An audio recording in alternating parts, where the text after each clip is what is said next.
So what I would say is that most mainstream entrepreneurship training tends to be lacking in the different components I explained before. Okay. So it's 100% classroom learning. They tell you to write a business plan based on a hypothetical idea, which is the biggest fallacy. If I was taught like that, but I don't teach like that, because I've come to realize, because I also run a business. Okay.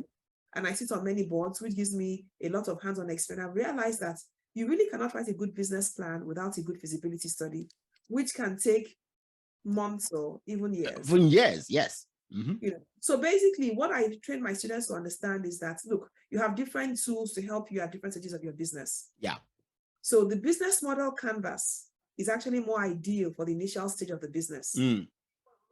And at that stage, you can use other tools like your pest analysis, pestle analysis, your SWOT analysis to help you get your business model canvas right.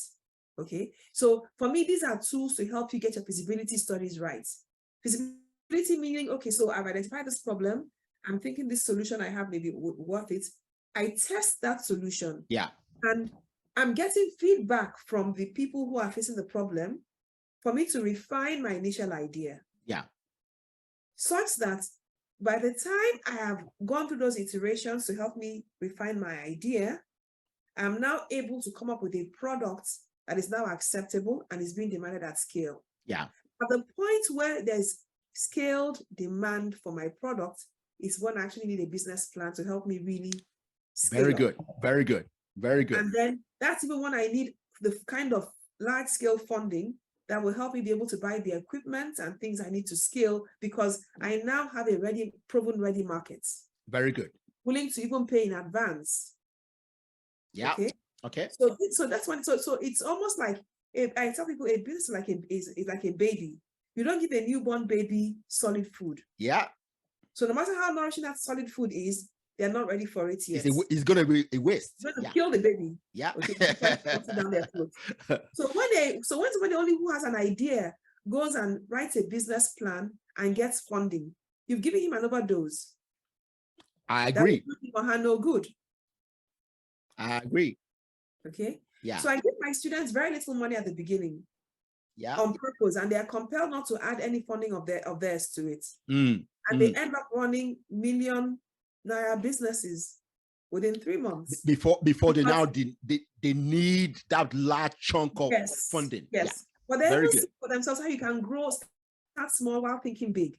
Okay. So the whole idea of the lean startup, which our forefathers have always known, but Harvard calls, a new name, and of course starts teaching it as a new breakthrough. Which has always been practiced in our indigenous African, communities. Okay. So I tell people, if you don't have money, how else do you start? You start lean. Yeah.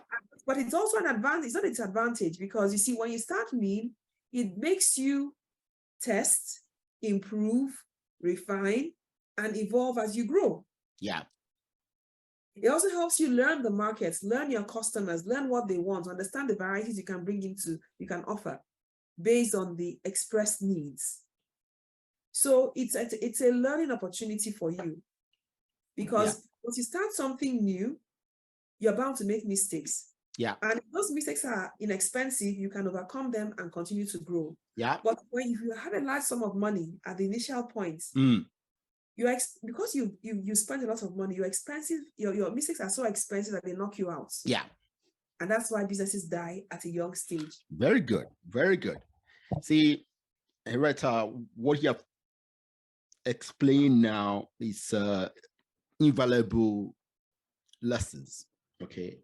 Now, from what I've heard from you is that, hey, even though you are a professor of entrepreneurship, you still are very much in line with traditional entrepreneurship of what's it called again? Bringing in African indigenous apprenticeship principles. Yes. Apprenticeship. Yes. Now,